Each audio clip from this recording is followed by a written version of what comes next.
ಒಂದು ದಿನ ಬರುತ್ತದೆ, ಆ ದಿನ ನಿನ್ನನ್ನು ನೋಡಿ ನಗುತ್ತಿದ್ದವರು, ನಿನ್ನನ್ನು ಕಡೆಗಣಿಸಿದ್ದವರು, ನಿನ್ನ ಮಾತಿಗೆ ಬೆಲೆ ಕೊಡದವರು, ನಿನ್ನ ಕನಸುಗಳನ್ನು ಹಾಸ್ಯ ಮಾಡಿದವರು, ಅವರೇ ನಿನ್ನನ್ನು ಹುಡುಕುತ್ತಾ ಬರುತ್ತಾರೆ. ಆದರೆ ಆ ದಿನ ಬರಬೇಕಾದರೆ ಇಂದು ನೀನು ಅಳಬಾರದು, ಕುಗ್ಗಬಾರದು, ಪ್ರತೀಕಾರದ ಬಗ್ಗೆ ಯೋಚಿಸಬಾರದು. ನಿನ್ನ ಉತ್ತರ ಕೋಪವಾಗಿರಬಾರದು, ಯಶಸ್ಸಾಗಿರಬೇಕು. ಜೀವನದಲ್ಲಿ ಪ್ರತಿಯೊಬ್ಬರೂ ಒಂದಲ್ಲೊಂದು ಸಮಯದಲ್ಲಿ ನಿರ್ಲಕ್ಷ್ಯವನ್ನು ಅನುಭವಿಸುತ್ತಾರೆ. ಕೆಲವರನ್ನು ಕುಟುಂಬ ನಿರ್ಲಕ್ಷಿಸುತ್ತದೆ, ಕೆಲವರನ್ನು ಸ್ನೇಹಿತರು, ಕೆಲವರನ್ನು ಪ್ರೀತಿಸಿದ ವ್ಯಕ್ತಿ, ಇನ್ನೂ ಕೆಲವರನ್ನು ಸಮಾಜವೇ ಕಡೆಗಣಿಸುತ್ತದೆ. ಆ ಸಮಯದಲ್ಲಿ ಮನಸ್ಸು ತುಂಬಾ ನೋವಾಗುತ್ತದೆ. ನನ್ನನ್ನು ಯಾಕೆ ಯಾರೂ ಅರ್ಥ ಮಾಡಿಕೊಳ್ಳುವುದಿಲ್ಲ ಎಂಬ ಪ್ರಶ್ನೆ ಕಾಡುತ್ತದೆ. ಆದರೆ ಒಂದು ಸತ್ಯವನ್ನು ನೆನಪಿಡು. ಈ ಜಗತ್ತು ನಿನ್ನ ಭಾವನೆಗಳನ್ನು ನೋಡಿ ಗೌರವ ಕೊಡುವುದಿಲ್ಲ, ನಿನ್ನ ಫಲಿತಾಂಶಗಳನ್ನು ನೋಡಿ ಗೌರವ ಕೊಡುತ್ತದೆ. ನೀನು ಅಳುತ್ತಿರುವಾಗ ಯಾರೂ ನಿನ್ನನ್ನು ಗಮನಿಸುವುದಿಲ್ಲ, ಆದರೆ ನೀನು ಸಾಧನೆ ಮಾಡಿದಾಗ ಅದೇ ಜನರು ನಿನ್ನನ್ನು ಹೊಗಳಲು ಸಾಲಿನಲ್ಲಿ ನಿಲ್ಲುತ್ತಾರೆ. ಒಬ್ಬ ಸಾಮಾನ್ಯ ಹುಡುಗನಿದ್ದ. ಅವನ ಬಳಿ ಹಣ ಇರಲಿಲ್ಲ, ದೊಡ್ಡ ಪರಿಚಯಗಳು ಇರಲಿಲ್ಲ. ಅವನು ಹೇಳಿದ ಕನಸುಗಳನ್ನು ಕೇಳಿ ಎಲ್ಲರೂ ನಗುತ್ತಿದ್ದರು. ನಿನ್ನಿಂದ ಏನೂ ಆಗುವುದಿಲ್ಲ ಎಂದು ಹೇಳುತ್ತಿದ್ದರು. ಆದರೆ ಅವನು ಯಾರೊಂದಿಗೂ ವಾದ ಮಾಡಲಿಲ್ಲ. ತನ್ನ ಸಮಯವನ್ನು ತನ್ನ ಕನಸುಗಳಿಗೆ ಕೊಟ್ಟನು. ಪ್ರತಿದಿನ ಕಲಿತನು, ಪ್ರತಿದಿನ ಶ್ರಮಪಟ್ಟನು. ವರ್ಷಗಳು ಕಳೆದವು. ಒಂದು ದಿನ ಅದೇ ಹುಡುಗ ಯಶಸ್ವಿಯಾದ. ಆಗ ಅವನನ್ನು ಒಮ್ಮೆ ನಿರ್ಲಕ್ಷಿಸಿದ್ದವರೇ ಅವನ ಜೊತೆ ಒಂದು ಫೋಟೋ ತೆಗೆಸಿಕೊಳ್ಳಲು ಕಾಯುತ್ತಿದ್ದರು. ಇದೇ ಜೀವನದ ನಿಯಮ.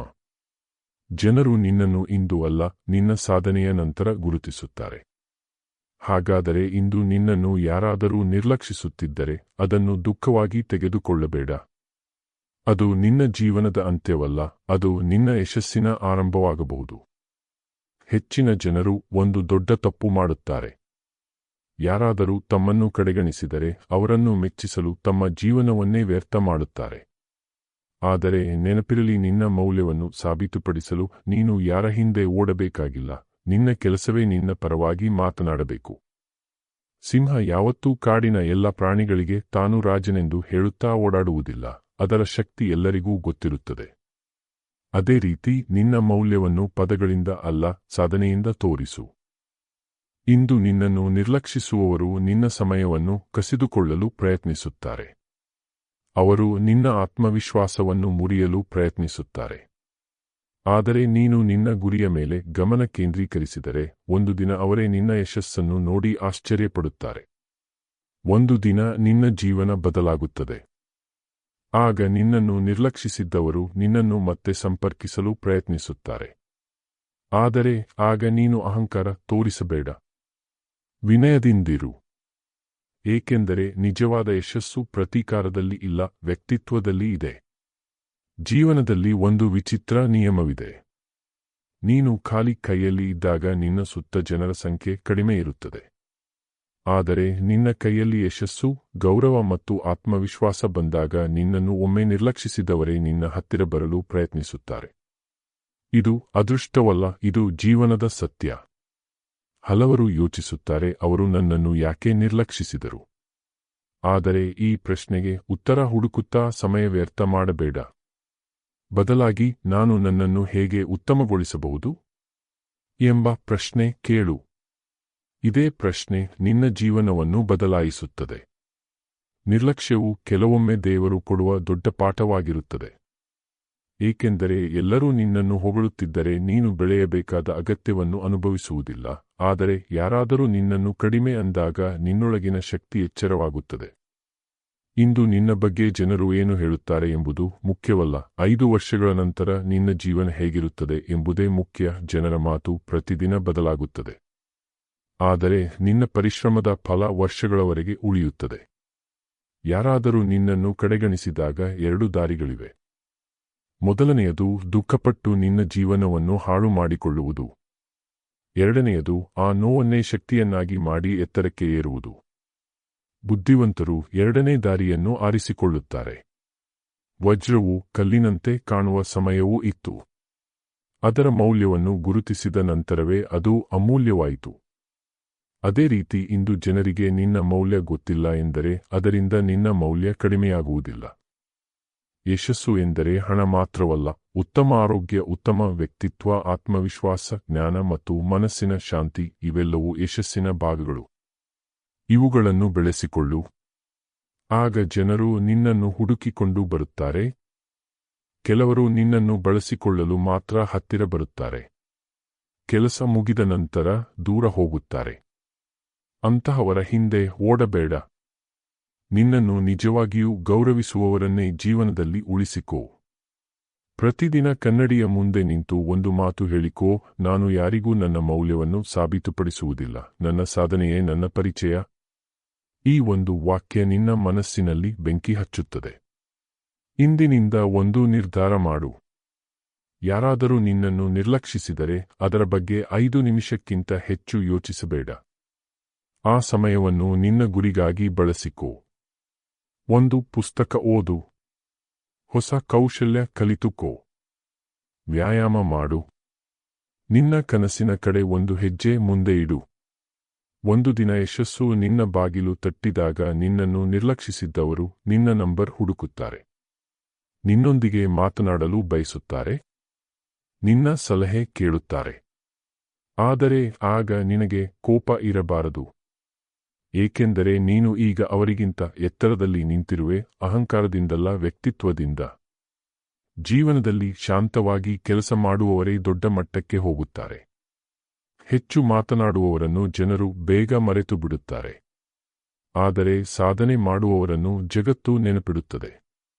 ಇಂದು ನೀನು ಅನುಭವಿಸುತ್ತಿರುವ ನಿರ್ಲಕ್ಷ್ಯವೇ ನಾಳೆ ನಿನ್ನ ಯಶಸ್ಸಿನ ಕಥೆಯಾಗಬಹುದು. ಆದ್ದರಿಂದ ಅಳಬೇಡ, ನಿಲ್ಲಬೇಡ, ಕುಗ್ಗಬೇಡ. ಪ್ರತಿದಿನ ಸ್ವಲ್ಪ ಸ್ವಲ್ಪವಾಗಿ ಮುಂದೆ ಸಾಗು. ಒಂದು ದಿನ ನೀನು ಹಿಂದಿರುಗಿ ನೋಡಿದಾಗ ಇಂದು ನಿನ್ನನ್ನು ನೋಯಿಸಿದ ಪ್ರತಿಯೊಂದು ಘಟನೆಗೂ ನೀನೇ ಧನ್ಯವಾದ ಹೇಳುವೆ. ಏಕೆಂದರೆ ಅವುಗಳೇ ನಿನ್ನನ್ನು ಬಲಿಷ್ಠನನ್ನಾಗಿ ಮಾಡಿವೆ. ಒಂದು ವಿಷಯವನ್ನು ಯಾವತ್ತೂ ಮರೆಯಬೇಡ.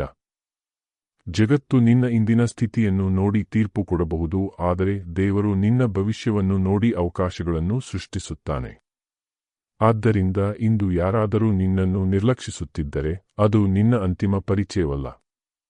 ಒಮ್ಮೆ ಯೋಚಿಸು. ಒಂದು ಬೀಜವನ್ನು ನೆಲದೊಳಗೆ ಹೂಳುತ್ತಾರೆ. ಹೊರಗಿನಿಂದ ನೋಡಿದವರಿಗೆ ಅದು ಮುಗಿದುಹೋಯಿತು ಎಂದು ಅನಿಸುತ್ತದೆ. ಆದರೆ ಅದೇ ಬೀಜ ಒಳಗೆ ನಿಧಾನವಾಗಿ ಬೆಳೆಯುತ್ತದೆ. ಸಮಯ ಬಂದಾಗ ಮೊಳಕೆಯೊಡೆದು ದೊಡ್ಡ ಮರವಾಗುತ್ತದೆ. ಮನುಷ್ಯನ ಜೀವನವೂ ಹಾಗೆಯೇ. ಇಂದು ನೀನು ಕಾಣಿಸದಿರಬಹುದು, ಆದರೆ ನಿನ್ನ ಪರಿಶ್ರಮ ನಿನ್ನನ್ನು ನಾಳೆ ಎತ್ತರಕ್ಕೆ ಕೊಂಡೊಯ್ಯಬಹುದು. ಅನೇಕರು ಜೀವನದಲ್ಲಿ ಒಂದು ತಪ್ಪು ಮಾಡುತ್ತಾರೆ. ತಮ್ಮನ್ನು ನಿರ್ಲಕ್ಷಿಸಿದವರನ್ನು ಮೆಚ್ಚಿಸಲು ತಮ್ಮ ಅಮೂಲ್ಯ ಸಮಯವನ್ನು ವ್ಯರ್ಥ ಮಾಡುತ್ತಾರೆ. ಆದರೆ ಸತ್ಯವೇನೆಂದರೆ ನಿನ್ನನ್ನು ಗೌರವಿಸದ ವ್ಯಕ್ತಿಗೆ ಎಷ್ಟೇ ವಿವರಿಸಿದರೂ ಪ್ರಯೋಜನವಿಲ್ಲ. ನಿನ್ನ ಯಶಸ್ಸೇ ಅವರಿಗೆ ದೊಡ್ಡ ಉತ್ತರ. ನಿನ್ನ ಜೀವನದಲ್ಲಿ 3 ರೀತಿಯ ಜನರನ್ನು ಕಾಣುತ್ತೀಯೇ?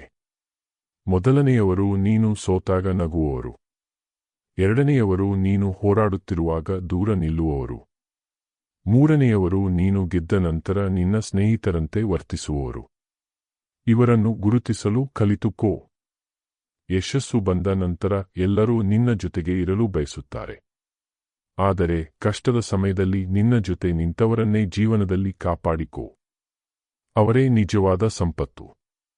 ಪ್ರತಿ ಬೆಳಿಗ್ಗೆ ಎದ್ದಾಗ ಒಂದು ಪ್ರಶ್ನೆ ಕೇಳಿಕೋ, ನಿನ್ನೆಗಿಂತ ಇಂದು ನಾನು ಉತ್ತಮವಾಗಿದ್ದೇನಾ? ಈ ಒಂದು ಪ್ರಶ್ನೆ ನಿನ್ನ ಜೀವನವನ್ನು ಬದಲಾಯಿಸಬಹುದು. ಏಕೆಂದರೆ ನಿಜವಾದ ಸ್ಪರ್ಧೆ ಇತರರ ಜೊತೆ ಅಲ್ಲ, ನಿನ್ನೆಯ ಜೊತೆ. ಯಾರಾದರೂ ನಿನ್ನನ್ನು ತಿರಸ್ಕರಿಸಿದರೆ ಅದನ್ನು ಶಾಪ ಎಂದುಕೊಳ್ಳಬೇಡ. ಅದು ಒಂದು ಪರೀಕ್ಷೆ. ಆ ಪರೀಕ್ಷೆಯಲ್ಲಿ ತೇರ್ಗಡೆಯಾದವರಿಗೆ ಮಾತ್ರ ದೊಡ್ಡ ಯಶಸ್ಸು ಸಿಗುತ್ತದೆ. ನೀನು ಈಗ ಅನುಭವಿಸುತ್ತಿರುವ ನೋವು ಶಾಶ್ವತವಲ್ಲ, ಆದರೆ ಈ ನೋವಿನಿಂದ ನೀನು ಕಲಿಯುವ ಪಾಠಗಳು ಜೀವನಪೂರ್ತಿ ನಿನ್ನ ಜೊತೆಗೆ ಇರುತ್ತವೆ. ಆದ್ದರಿಂದ ನೋವಿನಿಂದ ಓಡಬೇಡ. ಅದನ್ನು ಶಕ್ತಿಯನ್ನಾಗಿ ಮಾಡು. ಕೆಲವೊಮ್ಮೆ ದೇವರು ಕೆಲವು ಜನರನ್ನು ನಿನ್ನ ಜೀವನದಿಂದ ದೂರ ಮಾಡುತ್ತಾನೆ. ಏಕೆಂದರೆ ಅವರು ನಿನ್ನ ಗುರಿಗೆ ಅಡ್ಡಿಯಾಗುತ್ತಾರೆ. ಆ ಸಮಯದಲ್ಲಿ ಅದು ನಷ್ಟದಂತೆ ಕಾಣಬಹುದು. ಆದರೆ ಕೆಲವು ವರ್ಷಗಳ ನಂತರ ಅದೇ ನಿನ್ನ ಜೀವನದ ದೊಡ್ಡ ಆಶೀರ್ವಾದವಾಗಿತ್ತು ಎಂದು ಅರ್ಥವಾಗುತ್ತದೆ. ನಿನ್ನ ಯಶಸ್ಸಿನ ದಾರಿಯಲ್ಲಿ ಒಂದು ನಿಯಮ ಇರಲಿ. ಯಾರ ಮೇಲೂ ದ್ವೇಷ ಬೇಡ. ಯಾರ ಯಶಸ್ಸಿನ ಮೇಲೆ ಅಸೂಯೆ ಬೇಡ. ನಿನ್ನ ಗಮನ ನಿನ್ನ ಗುರಿಯ ಮೇಲಷ್ಟೇ ಇರಲಿ. ಏಕೆಂದರೆ ಗಮನ ಚದುರಿದರೆ ಗುರಿಯೂ ದೂರವಾಗುತ್ತದೆ. ಒಂದು ದಿನ ಬರುತ್ತದೆ, ಅದೇ ಜನರು ನಿನ್ನನ್ನು ಕರೆದು ನೀನು ಹೇಗೆ ಇಷ್ಟು ಮುಂದೆ ಬಂದೆ ಎಂದು ಕೇಳುತ್ತಾರೆ. ಆಗ ಅವರಿಗೆ ಒಂದು ಮಾತು ಸಾಕು, ನಾನು ಯಾರನ್ನೂ ಸೋಲಿಸಲು ಓಡಲಿಲ್ಲ, ನನ್ನನ್ನು ನಾನು ಗೆಲ್ಲಲು ಓಡಿದೆ. ಅದೇ ನಿಜವಾದ ಗೆಲುವು. ಇಂದು ನೀನು ಅಳುತ್ತಿದ್ದರೆ ನಾಳೆ ನಗುವ ಅವಕಾಶವನ್ನು ಕಳೆದುಕೊಳ್ಳಬೇಡ. ಪ್ರತಿಯೊಂದು ನಿರ್ಲಕ್ಷ್ಯವೂ ಒಂದು ಹೊಸ ಆರಂಭವಾಗಬಹುದು. ಪ್ರತಿಯೊಂದು ಅವಮಾನವೂ ಒಂದು ಹೊಸ ಸಂಕಲ್ಪವಾಗಬಹುದು. ಪ್ರತಿಯೊಂದು ಸೋಲು ಒಂದು ಹೊಸ ಪಾಠವಾಗಬಹುದು. ಆದ್ದರಿಂದ ಇಂದೇ ನಿರ್ಧಾರ ಮಾಡು. ಯಾರಾದರೂ ನಿನ್ನನ್ನು ನಿರ್ಲಕ್ಷಿಸಿದರೆ ಅವರ ಹಿಂದೆ ಓಡುವುದಿಲ್ಲ, ನನ್ನ ಕನಸುಗಳ ಹಿಂದೆ ಓಡುತ್ತೇನೆ. ನನ್ನ ವ್ಯಕ್ತಿತ್ವವನ್ನು ಬೆಳೆಸುತ್ತೇನೆ. ನನ್ನ ಕುಟುಂಬಕ್ಕೆ ಹೆಮ್ಮೆ ತರುತ್ತೇನೆ. ನನ್ನ ಜೀವನವನ್ನು ಅರ್ಥಪೂರ್ಣವಾಗಿಸುತ್ತೇನೆ. ಆಗ ಒಂದು ದಿನ ನಿನ್ನನ್ನು ಕಡೆಗಣಿಸಿದವರೇ ನಿನ್ನ ಒಂದು ನೋಟಕ್ಕಾಗಿ ಕಾಯುತ್ತಾರೆ. ಆದರೆ ಆ ಸಮಯದಲ್ಲಿ ನಿನ್ನ ಹೃದಯದಲ್ಲಿ ದ್ವೇಷವಲ್ಲ, ಕೃತಜ್ಞತೆ ಇರಲಿ. ಏಕೆಂದರೆ ಅವರ ನಿರ್ಲಕ್ಷ್ಯವೇ ನಿನ್ನ ಯಶಸ್ಸಿಗೆ ಇಂಧನವಾಗಿತ್ತು. ಜೀವನದಲ್ಲಿ ಕೆಲವೊಮ್ಮೆ ಅತ್ಯಂತ ನೋವು ಕೊಡುವುದು ಶತ್ರುಗಳ ಮಾತಲ್ಲ, ನಮ್ಮವರ ನಿರ್ಲಕ್ಷ್ಯ. ನಾವು ಪ್ರಾಣಕ್ಕಿಂತ ಹೆಚ್ಚು ನಂಬಿದವರು ನಮ್ಮನ್ನು ಕಡೆಗಣಿಸಿದಾಗ ಮನಸ್ಸು ಒಡೆಯುತ್ತದೆ. ಆದರೆ ನೆನಪಿಡು, ಕೆಲವು ಬಾಗಿಲುಗಳು ಮುಚ್ಚಿದಾಗಲೇ ಹೊಸ ದಾರಿಗಳು ತೆರೆಯುತ್ತವೆ. ನೀನು ಈಗ ಅನುಭವಿಸುತ್ತಿರುವ ನೋವು ವ್ಯರ್ಥವಾಗುವುದಿಲ್ಲ. ಪ್ರತಿಯೊಂದು ಕಣ್ಣೀರು ನಿನ್ನನ್ನು ಸ್ವಲ್ಪ ಹೆಚ್ಚು ಬಲಿಷ್ಠನನ್ನಾಗಿ ಮಾಡುತ್ತಿದೆ. ಪ್ರತಿಯೊಂದು ಅವಮಾನ ನಿನ್ನೊಳಗೆ ಹೊಸ ಸಂಕಲ್ಪವನ್ನು ಹುಟ್ಟಿಸುತ್ತಿದೆ. ಪ್ರತಿಯೊಂದು ನಿರ್ಲಕ್ಷ್ಯ ನಿನ್ನ ಜೀವನವನ್ನು ಹೊಸ ದಿಕ್ಕಿನತ್ತ ತಳ್ಳುತ್ತಿದೆ. ಹಲವರು ತಮ್ಮ ಸಮಯವನ್ನು ಇತರರನ್ನು ತಪ್ಪು ಎಂದು ಸಾಬೀತುಪಡಿಸಲು ಬಳಸುತ್ತಾರೆ. ಆದರೆ ಬುದ್ಧಿವಂತರು ತಮ್ಮ ಸಮಯವನ್ನು ತಮ್ಮನ್ನು ತಾವು ಉತ್ತಮಗೊಳಿಸಲು ಬಳಸುತ್ತಾರೆ. ನೆನಪಿಡು, ಯಶಸ್ಸು ಯಾವತ್ತೂ ಮಾತಾಡುವುದಿಲ್ಲ, ಆದರೆ ಅದು ಎಲ್ಲರ ಬಾಯನ್ನು ಮುಚ್ಚಿಸುತ್ತದೆ. ನೀನು ಯಾರನ್ನಾದರೂ ಬಲವಂತವಾಗಿ ನಿನ್ನ ಜೀವನದಲ್ಲಿ ಉಳಿಸಿಕೊಳ್ಳಲು ಸಾಧ್ಯವಿಲ್ಲ. ಹೋಗಲು ಬಯಸುವವರನ್ನು ಹೋಗಲು ಬಿಡು. ಉಳಿಯಲು ಬಯಸುವವರನ್ನು ಗೌರವಿಸು. ನಿನ್ನ ಜೀವನದ ಮೌಲ್ಯವನ್ನು ಅರಿಯದವರಿಗಾಗಿ ನಿನ್ನ ಸಮಯವನ್ನು ವ್ಯರ್ಥ ಮಾಡಬೇಡ. ಪ್ರತಿದಿನ ಬೆಳಿಗ್ಗೆ ಎದ್ದ ಕೂಡಲೇ ಒಂದು ನಿರ್ಧಾರ ಮಾಡು. ಇಂದು ನಾನು ನಿನ್ನೆಗಿಂತ ಉತ್ತಮ ವ್ಯಕ್ತಿಯಾಗುತ್ತೇನೆ. ಈ ಸಣ್ಣ ನಿರ್ಧಾರವೇ ಕೆಲವು ವರ್ಷಗಳ ನಂತರ ನಿನ್ನನ್ನು ಸಂಪೂರ್ಣವಾಗಿ ಬದಲಾಯಿಸುತ್ತದೆ. ಜನರು ನಿನ್ನನ್ನು ಇಂದು ನಿರ್ಲಕ್ಷಿಸಬಹುದು, ಏಕೆಂದರೆ ಅವರು ನಿನ್ನ ಇಂದಿನ ಸ್ಥಿತಿಯನ್ನು ನೋಡುತ್ತಿದ್ದಾರೆ. ಆದರೆ ದೇವರು ನಿನ್ನೊಳಗಿನ ಸಾಮರ್ಥ್ಯವನ್ನು ನೋಡುತ್ತಿದ್ದಾನೆ. ಅದಕ್ಕಾಗಿಯೇ ಯಾರು ನಂಬದಿದ್ದರೂ ನೀನು ನಿನ್ನನ್ನು ನಂಬಬೇಕು. ಒಂದು ಬಿಲ್ಲಿನಿಂದ ಬಾಣವನ್ನು ಮುಂದೆ ಕಳುಹಿಸಲು ಮೊದಲು ಹಿಂದೆ ಎಳೆಯುತ್ತಾರೆ. ಅದೇ ರೀತಿ ಜೀವನವು ನಿನ್ನನ್ನು ಕೆಲವೊಮ್ಮೆ ಹಿಂದೆ ತಳ್ಳುವಂತೆ ಕಾಣಬಹುದು. ಆದರೆ ಅದು ನಿನ್ನನ್ನು ಇನ್ನೂ ಎತ್ತರಕ್ಕೆ ಕೊಂಡೊಯ್ಯುವ ಸಿದ್ಧತೆ ಆಗಿರಬಹುದು. ನಿನ್ನನ್ನು ಕಡಿಮೆ ಅಂದವರ ಬಗ್ಗೆ ಕೋಪ ಮಾಡಿಕೊಳ್ಳಬೇಡ. ಅವರು ನಿನ್ನ ಸಾಮರ್ಥ್ಯವನ್ನು ನೋಡಲಿಲ್ಲ ಅಷ್ಟೇ. ಒಂದು ದಿನ ಅದೇ ಜನರು ನಿನ್ನ ಯಶಸ್ಸಿನ ಕಥೆಯನ್ನು ಇತರರಿಗೆ ಹೇಳುತ್ತಾರೆ. ಮೌನವಾಗಿ ಕೆಲಸ ಮಾಡು. ದೊಡ್ಡ ಕನಸು ಕಾಣು. ಪ್ರತಿದಿನ ಕಲಿಯು. ಪ್ರತಿದಿನ ಬೆಳೆಯು. ನಿನ್ನ ಗುರಿಯನ್ನು ಯಾರಿಗೂ ಸಾಬೀತುಪಡಿಸಲು ಹೋಗಬೇಡ. ಫಲಿತಾಂಶವೇ ಎಲ್ಲವನ್ನೂ ಹೇಳುತ್ತದೆ. ನಿನ್ನನ್ನು ನಿರ್ಲಕ್ಷಿಸಿದವರನ್ನು ಕ್ಷಮಿಸು. ಆದರೆ ಅವರಿಂದ ಕಲಿತ ಪಾಠವನ್ನು ಎಂದಿಗೂ ಮರೆಯಬೇಡ. ಏಕೆಂದರೆ ಆ ಪಾಠವೇ ನಿನ್ನನ್ನು ಮತ್ತೆ ಒಡೆಯದಂತೆ ಕಾಪಾಡುತ್ತದೆ. ಒಂದು ದಿನ ಬರುತ್ತದೆ, ನೀನು ಹಿಂದೆ ತಿರುಗಿ ನೋಡಿದಾಗ ನಗುತ್ತೀಯ. ಏಕೆಂದರೆ ಇಂದು ನಿನ್ನನ್ನು ಅಳಿಸುತ್ತಿರುವ ಅದೇ ಘಟನೆ ನಾಳೆ ನಿನ್ನ ಯಶಸ್ಸಿನ ಕಾರಣವಾಗಿರುತ್ತದೆ. ಈ ವಿಡಿಯೋ ನಿಮಗೆ ಸ್ವಲ್ಪವಾದರೂ ಪ್ರೇರಣೆ ನೀಡಿದ್ದರೆ ತಪ್ಪದೇ ಲೈಕ್ ಮಾಡಿ. ನಿಮ್ಮ ಕುಟುಂಬ ಮತ್ತು ಸ್ನೇಹಿತರೊಂದಿಗೆ ಈ ಸಂದೇಶವನ್ನು ಹಂಚಿಕೊಳ್ಳಿ. ಇಂತಹ ಶ್ರೀಕೃಷ್ಣನ ಜೀವನ ಪಾಠಗಳು, ಭಗವದ್ಗೀತೆಯ ಅಮೂಲ್ಯ ಸಂದೇಶಗಳು ಮತ್ತು ಪ್ರೇರಣಾದಾಯಕ ಕನ್ನಡ ವಿಡಿಯೋಗಳಿಗಾಗಿ ನಮ್ಮ ಚಾನೆಲ್ ಅನ್ನು ಸಬ್ಸ್ಕ್ರೈಬ್ ಮಾಡಿ ಮತ್ತು ಬೆಲ್ ಐಕಾನ್ ಒತ್ತುವುದನ್ನು ಮರೆಯಬೇಡಿ.